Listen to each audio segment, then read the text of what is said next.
Et c'est parti pour te résumer en 10 minutes ou un peu plus un chapitre entier de sciences économiques et sociales. Et aujourd'hui, on s'intéresse au chapitre de sociologie suivant, comment est structurée la société française actuelle. La structure sociale désigne la répartition des individus au sein d'un espace social. Ces individus peuvent être regroupés dans différents groupes grâce à des facteurs de hiérarchisation. Et c'est ce que tu dois connaître dans un premier temps, les 7 facteurs de hiérarchisation de l'espace social. On va distinguer 3 facteurs socio-économiques et 4 facteurs socio-démographiques. Parmi les facteurs socio-économiques, tu dois dans un premier temps bien connaître la PCS, c'est-à-dire profession et catégorie socio-professionnelle. C'est une division statistique qui est créée par l'INSEE qui va regrouper les individus en fonction de leur activité professionnelle. On va distinguer les agriculteurs exploitants, les artisans commerçants chefs d'entreprise, les cadres et professions intellectuelles supérieures, les professions intermédiaires, les employés et les ouvriers. En plus de la PCS, il y a aussi le revenu,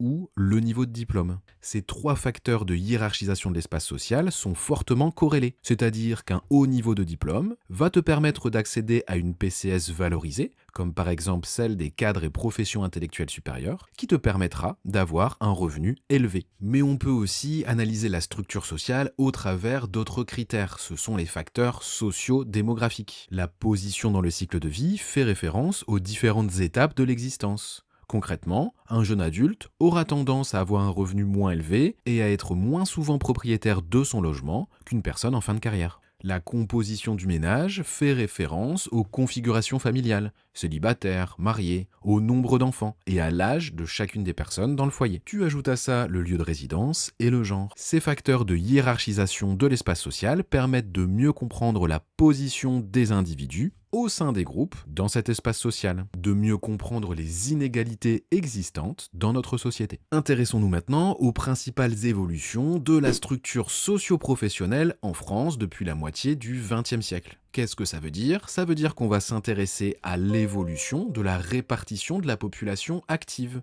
c'est-à-dire en fonction des différentes PCS. Tu dois savoir distinguer 4 grandes évolutions.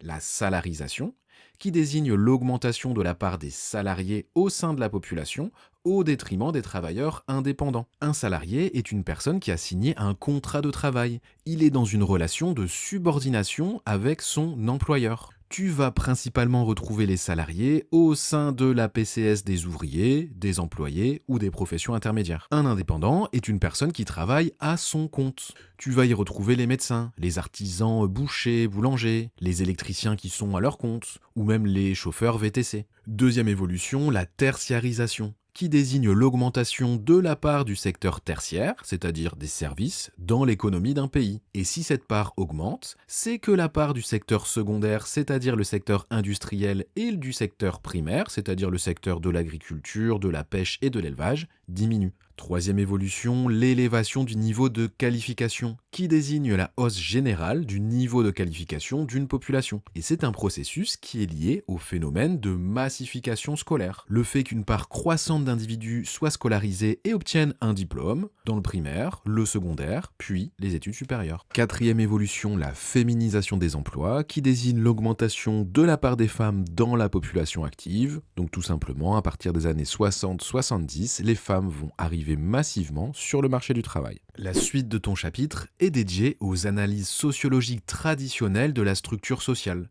Et tu dois savoir distinguer 2 analyses. L'analyse de Karl Marx, qui date du milieu du 19e siècle, et celle de Max Weber du début du 20e siècle. Commençons avec l'analyse de Karl Marx. Il propose une analyse de la structure sociale qui est unidimensionnel, c'est-à-dire qu'il va prendre en compte une seule dimension pour hiérarchiser et placer les individus. Cette place est liée à la possession ou non de ce qu'il appelle le capital. Le capital, ce sont les moyens de production, les machines, les outils, les entrepôts, les usines. Et le groupe qui détient le capital est appelé la bourgeoisie. Ces bourgeois vont tirer profit et exploiter un groupe qui ne détient pas les moyens de production.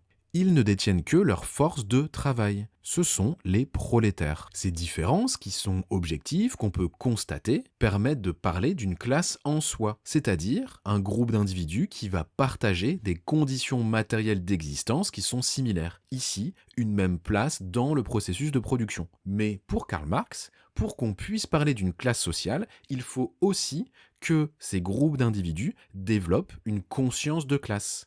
Il parle de classe pour soi, c'est-à-dire que ces individus ont un sentiment d'appartenance, ils ont conscience d'appartenir à la classe des ouvriers ou à la classe des bourgeois capitalistes, et ceci va les pousser à se mobiliser pour défendre leurs intérêts, qui sont par définition contradictoires. Ce que souhaitent les ouvriers, c'est augmenter leurs revenus, mais cela vient grignoter les profits des bourgeois. S'entame alors une lutte entre ces deux groupes, c'est la lutte des classes. Quelques années plus tard, Max Weber viendra compléter l'analyse. Pour lui, pour mieux comprendre la structure sociale, il faut faire une analyse pluridimensionnelle. Il faut mobiliser plusieurs dimensions. Il distingue 3 grandes dimensions. On parle d'ordre. L'ordre économique, qui est déterminé par le niveau de richesse des individus. Weber appelle cela des classes sociales, même s'il n'a pas la même définition que Karl Marx.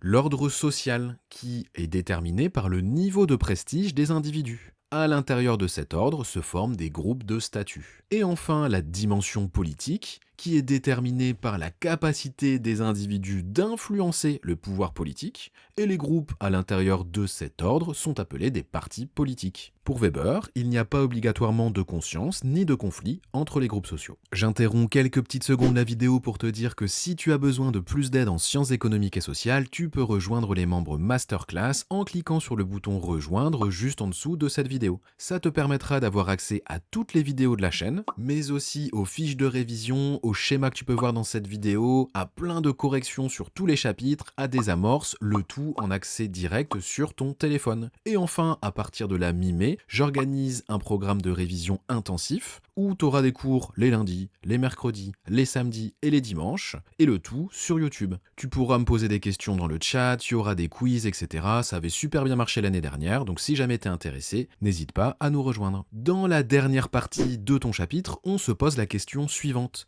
L'analyse en termes de classe sociale, au sens de Marx, est-elle encore pertinente? Il y a débat entre les sociologues. Certains pensent que non, cette analyse en termes de classe sociale n'est plus pertinente. Il faut arrêter de penser la structure sociale en utilisant ce concept, alors que pour d'autres, ce concept de classe sociale est encore pertinent pour bien comprendre cette structure sociale. On peut affirmer que l'analyse en termes de classe sociale n'est plus pertinente au travers du concept de moyennisation de la société d'Henri Mandras. Cette moyennisation de la société désigne un processus qui se déroule sur le long terme, au cours duquel une vaste classe moyenne va se constituer. Ce sont des individus ayant un niveau de vie moyen, avec quelques qualifications, et ayant des loisirs et des habitudes de consommation qui se rapprochent. Ce groupe agrégerait de plus en plus d'individus de la société. C'est la classe moyenne qui regroupe la majeure partie de la population. On parle d'une distance interclasse qui se réduit, c'est-à-dire que les inégalités entre les individus sont moins fortes. Cela s'accompagne d'un affaiblissement de l'identification subjective à une classe sociale. Qu'est-ce que ça veut dire? Ça veut dire que le sentiment d'appartenance à une classe sociale diminue au fur et à mesure du temps. On le voit notamment pour la classe des ouvriers chère à Marx. Ces individus, appartenant objectivement au groupe des ouvriers, donc une classe en soi, ne se sentent pas appartenir à la classe des ouvriers.